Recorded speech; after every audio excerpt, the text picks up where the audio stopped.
Hello बच्चों, कैसे हो सब लोग। मैं संजय बिंदल एक बार फिर से आप सब लोगों का हमारे यूट्यूब चैनल एसबी केमिस्ट्री पर बहुत बहुत स्वागत करता हूं और ऐसी उम्मीद करता हूं कि इस कोरोना के समय में आप घर पर रहकर अपने ऑनलाइन स्टडी जारी रख रहे होंगे। तो प्यारे बच्चे, हम बात कर रहे थे किसके बारे में, केमिकल बॉन्डिंग के बारे में, जिसमें अपन आयनिक बॉन्ड, कोवेलेंट बॉन्ड और टाइप्स ऑफ बॉन्ड वगैरह पढ़ चुके थे। तो आज की वीडियो में हम पढ़ने वाले हैं प्यारे बच्चों, केमिकल बॉन्डिंग में एक शानदार टॉपिक चलता है जो आप जानते हो, लुईस और कोजेल का अष्टक नियम, ऑक्टेट रूल। ठीक है, तो आज हम उसको डिस्कस करेंगे। ठीक है, ऑक्टेट रूल। ठीक है,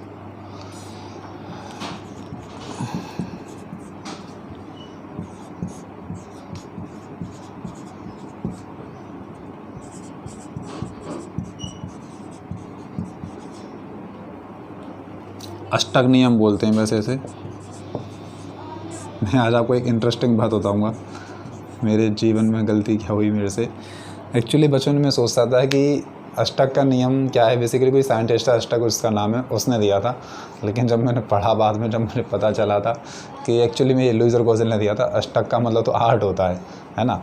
तो ये तो क्या छोटी मोटी बात है, बेसिकली कुछ भी नहीं है। आप जानते हो कि हर कोई क्या होना चाहता है, स्टेबल होना चाहता है। और जो नोबल गैस हैं, जो उत्कृष्ट गैसें हैं, वो अपने बाह्यतम कोश में क्या रखती हैं, 8 इलेक्ट्रॉन रखती हैं। यानी कि वो स्थायी होती हैं, स्टेबल होती हैं, ना वो किसी से रिएक्ट करती हैं, ना कोई बॉन्ड वगैरह बनाती हैं।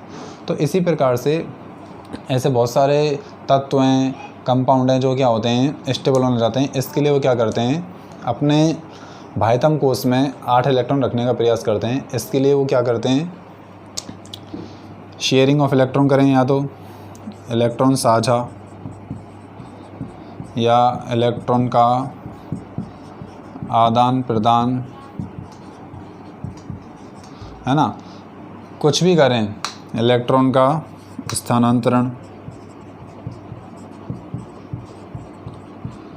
इन सब प्रोसेस को करके क्या करते हैं, वो अपने बैलेंस शेल में 8 इलेक्ट्रॉन रखने का प्रयास करते हैं।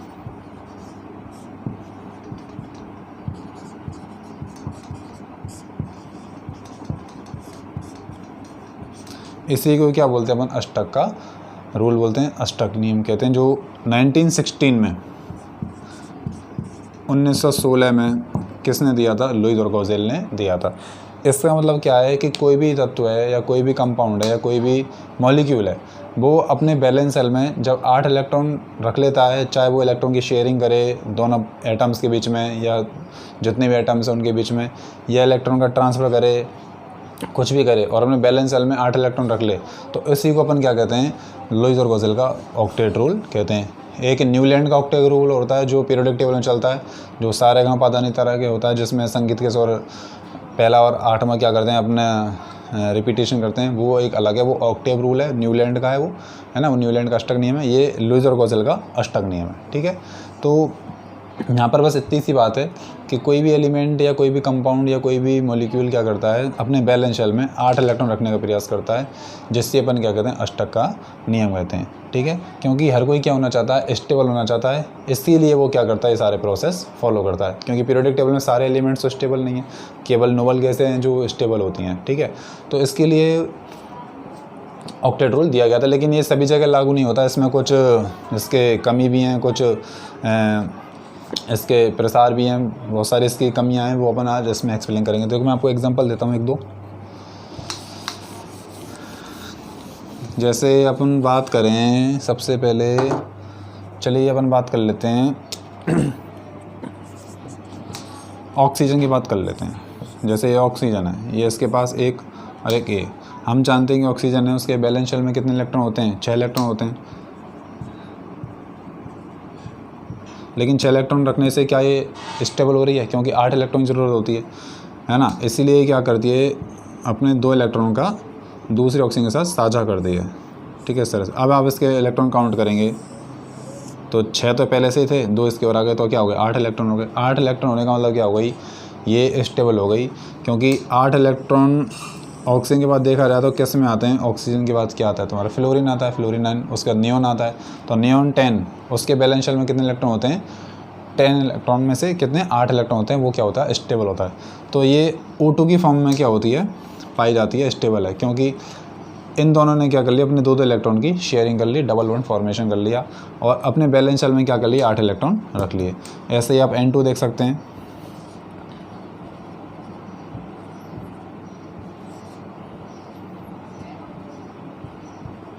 पाँच हैं, ठीक है, 3 इसके ले लेगा, ये हो गया स्टेबल। इसी प्रकार से ये हो गया स्टेबल, ठीक है। ऐसे N2 बनता है, ठीक है। आप चाहो तो दूसरे भी ले सकते हो, जैसे मैं बात करूं आपसे CH4 की बात करूं तो कार्बन के बैलेंस शेल में कितने इलेक्ट्रॉन होते हैं, 4 इलेक्ट्रॉन होते हैं। अब इससे 4 कितने जुड़े हुए हैं, हाइड्रोजन, 4 हाइड्रोजन जुड़े हुए हैं। अब देखिए हाइड्रोजन के पास तो क्या है, अष्टक नहीं करना, डुप्लेक्स करना है। ऐसे ही इनके सबके हो जाएंगे। अब कार्बन की बात करें तो कार्बन के पास कितने इलेक्ट्रॉन हो गए, 2 4 6 8 हो गए, ठीक है। इस तरह से ये केवल अष्टक नियम इतना सा है, ठीक है। बहुत सारे से कंपाउंड्स हैं जो क्या करते हैं, जैसे कि O2 है, F2 है, Cl2 है, Br2 है, I2 है, तुम्हारा H2 है ना, बहुत सारे तुम्हारा अमोनिया है, वाटर है। ये सब क्या करते हैं, तुम्हारा अष्टक नियम को फॉलो करते हैं, यानी कि अपने बैलेंस शेल में 8 इलेक्ट्रॉन रखने का प्रयास करते हैं, ठीक है प्यारे बच्चों, इतनी सी बात है। तो ये तो हो गया आपका अष्टक का नियम। लेकिन अष्टक के नियम में क्या है कि कुछ अष्टक के नियम की सीमाएं, यानी कि एक तो अष्टक के नियम के ब्याह पर 2 तरह के कंपाउंड, एक तो इलेक्ट्रॉन न्यून है ना, और एक अष्टक प्रसार है ना। एक इलेक्ट्रॉन डेफिशिएंट है, एक ऑक्टेट एक्सप्लोसन है ना, अष्टक प्रसार है। तो वो आप देखिए, जैसे मैं आपको बताता हूँ, ज़रूरी नहीं है कि सब ही अपने बैलेंस शेल में क्या कर सकते हैं, 8 इलेक्ट्रॉन रख सकते हैं। इसके कुछ अपवाद हैं, वो मैं आपको बता रहा हूँ।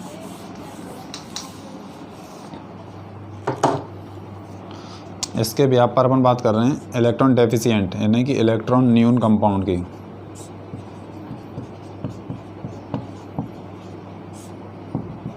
इलेक्ट्रॉन न्यून के कौन से हैं, जैसे कि मैं आपसे बात करूं BF3 की, BeCl2 की, है ना, AlCl3 की। ये सब क्या है, इलेक्ट्रॉन न्यून है, यानी कि ये अष्टक के नियम का पालन नहीं करते हैं। कैसे, जैसे अपन बात करें बोरॉन की, तो आप जानते हो कि बोरॉन के बैलेंस शेल में कितने इलेक्ट्रॉन होते हैं, 3 होते हैं। और इसके साथ कितने फ्लोरीन जुड़े हुए हैं, 3 फ्लोरीन जुड़े हुए हैं। हालांकि फ्लोरीन के पास बैलेंस शेल में 7 इलेक्ट्रॉन होते हैं, लेकिन करता कितने की शेयरिंग है इसके साथ, 1 की, ठीक है। अब आप देखिए कि इसके पास हो गए 6 इलेक्ट्रॉन, लेकिन 6 इलेक्ट्रॉन से क्या ये स्टेबल है, ये स्टेबल नहीं है। इसको 2 इलेक्ट्रॉन की कमी रह गई, इसलिए जब अष्टक में इलेक्ट्रॉन की कमी रह गई, इसलिए इनको क्या कहते हैं, इलेक्ट्रॉन न्यून यौगिक कहते हैं। जैसे कि मैं बात करूं आपसे BeCl2 की बात करूं, बेरिलियम के बैलेंस शेल में कितने इलेक्ट्रॉन होते हैं, 2। क्लोरीन ने दे दिया 1 1, तो टोटल इलेक्ट्रॉन हो गए तुम्हारे पास 4 से क्या स्टेबल हो सकता है, ये नहीं हो सकता। इसलिए ये वाले जो कंपाउंड हैं आपके, ये क्या कहलाते हैं, इलेक्ट्रॉन न्यून यौगिक कहलाते हैं, क्योंकि इनके पास क्या नहीं हो रहे, अपने अष्टक में 8 इलेक्ट्रॉन, अपने बैलेंस शेल में 8 इलेक्ट्रॉन नहीं हो रहे हैं। इसलिए ये सब क्या कहलाते हैं, इलेक्ट्रॉन डेफिशिएंट कंपाउंड, इलेक्ट्रॉन न्यून यौगिक कहलाते हैं, ठीक है। इतनी सी बात है। अब कुछ ऐसे भी हैं कि जिनके बैलेंस शेल में 8 इलेक्ट्रॉन से ज़्यादा भी हो रहे हैं, वो आपके क्या कहलाते हैं, अष्टक प्रसार वाले, ऑक्टेट एक्सपांसन वाले कंपाउंड कहलाते हैं। जैसे कि PCl5 है, IF7 है, SF6 है, H2SO4 है। देखिए मैं आपको कुछ एग्जांपल बता देता हूँ। ये बिल्कुल हलवा टॉपिक है, कुछ नहीं है इसमें, बिल्कुल सिंपल टॉपिक है। 10th क्लास के लिए थोड़ा सा इंपॉर्टेंट है, क्योंकि 10th क्लास वाले बच्चों को थोड़ा सा हल्का सा टफ लगता है, बाकी 11th वालों के लिए तो कुछ भी नहीं है।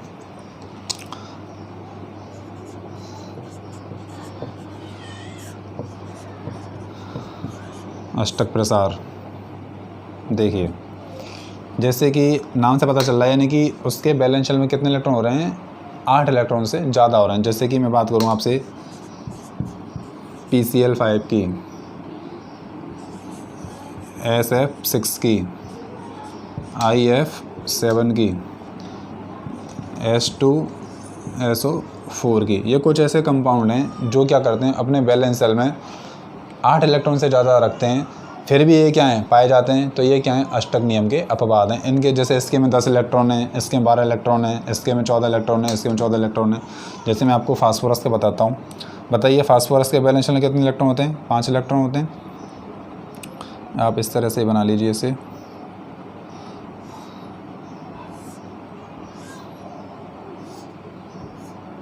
ये क्लोरीन, ये क्लोरीन, ये क्लोरीन। हालांकि इसमें हाइब्रिडाइजेशन sp3d होता है और इसकी जो स्ट्रक्चर है ट्राइगोनल बाइपिरामिडल होती है, ठीक है। पर हम हाइब्रिडाइजेशन बाद में आएंगे जब करेंगे डिस्कस। फास्फोरस के पास बैलेंस शेल में 5 इलेक्ट्रॉन होते हैं और क्लोरीन के पास 7 हैं। लेकिन कितने की शेयरिंग करती है ये, एक की, एक एक करके कोवलेंट बॉन्ड बना रहे हैं। तो इस तरह से इसका तो ऑक्टेट कंप्लीट हो गया, लेकिन इसका देखिए ज़रा आप, ये 2 4 6 8 10 टोटल इलेक्ट्रॉन इसके पास हो गए प्यारे बच्चों कितने, मैं रेड कलर के मार्कर से बता देता हूँ। ये देखो 2 इधर, 2 इधर, 2 इधर, 2 इधर, ठीक है, और 2 इधर। टोटल इसके पास हो गए 10 इलेक्ट्रॉन, यानी कि 8 से ज़्यादा हो गए। 8 से ज़्यादा हो गए तो उसमें लग गया अष्टक के नियम का अपवाद हो गया, प्रसार हो गया ना। 8 इलेक्ट्रॉन से बढ़ गए, यानी कि स्टेबल होने के लिए ज़रूरी नहीं है कि 8 से ज़्यादा होने चाहिए, केवल 8 ही इलेक्ट्रॉन होने चाहिए, ना तो कम ना ज़्यादा। तब वो क्या करते हैं, ऑक्टेट रूल को फॉलो करते हैं, ठीक है। जैसे PCl5 है, ऐसे आप SF6 देख लो,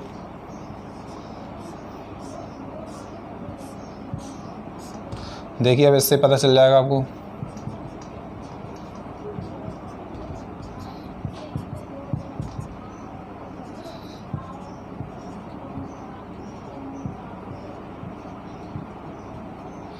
दो 4 6 8 10 और 2 12, ठीक है। इसके पास कितने इलेक्ट्रॉन हो गए, आपके पास 12 इलेक्ट्रॉन हो गए, यानी कि ये भी क्या है, ज़्यादा हैं। ऐसे IF7 में आप ये देख लिया करो, जितनी गिनती है ना, जितना 5 है 6 है 7 है, उसका जस्ट डबल कर लो, उतने इलेक्ट्रॉन्स के पास मिलेंगे। ऐसे IF7 में बनाऊँगा तो IF7 में भी क्या बन जाएंगे, ये तुम्हारे अंतर हाइड्रोजन कंपाउंड है, वैसे तो ये इंटर हाइड्रोजन कंपाउंड है। देखो 2 इसके, 2 इसके, 2 इसके, 2 इसके, 2 इसके, 2 इसके, ठीक है। 2 4 6 8 10 12 और 2 ये 14। तो कितने हो गए प्यारे बच्चों, 14 इलेक्ट्रॉन हो गए। यानी कि सर चाहिए थे तो 8, लेकिन हो कितने गए, 14 हो गए, है ना। ये भी क्या हो गया, ज़्यादा हो गए।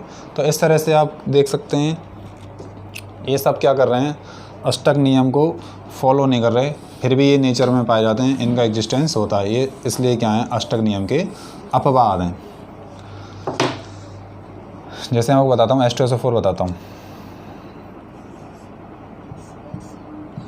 ये H2SO4 अम्ल की संरचना है प्यारे बच्चों।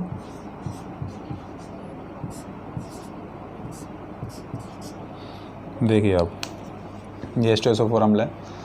देखिए इसके पास, हालांकि आप जानते हो सल्फ़र मैक्सिमम 6 वैलेंस इलेक्ट्रॉन बना सकता है, सॉरी बॉन्ड बना सकता है,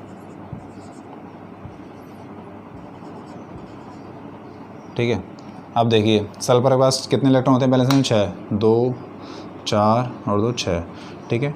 अभी इसने देखिए कितने शेयरिंग कर लिए, एक ये बना रखा है, ये बना रखा है, ये बना रखा है। तो टोटल 4 इलेक्ट्रॉन तो ये रहे दोनों बॉन्डों के, 2 और 2 4, 2 इलेक्ट्रॉन ये रहे, 4 इलेक्ट्रॉन ये रहे और 2 इलेक्ट्रॉन ये रहे।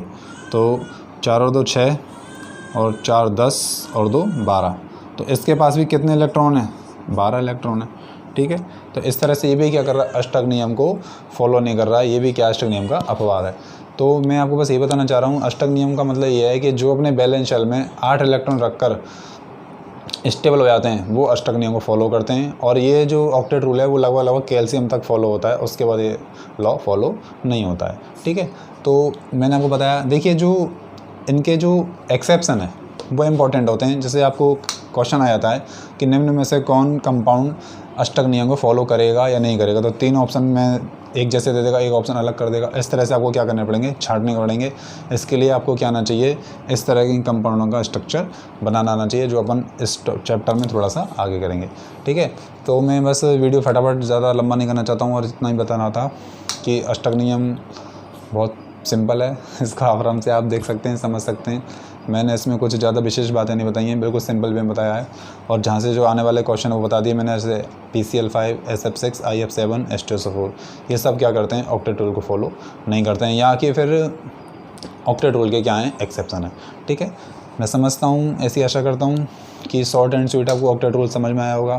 और केमिकल बॉन्डिंग के अगर वीडियो देखने के लिए आप मेरे चैनल पे बने रहिए SB केमिस्ट्री पर। पसंद आए तो लाइक करिए, शेयर करिए और सब्सक्राइब करिए। फिर मिलते हैं फटाफट से एक दूसरे वीडियो के साथ, जिसमें अपन और आगे की बातें करेंगे। घर पर रहिए, सुरक्षित रहिए, मैं बस आपसे यही कहना चाहता हूँ। फिर मिलते हैं नई वीडियो में, तब तक धन्यवाद, जय हिंद।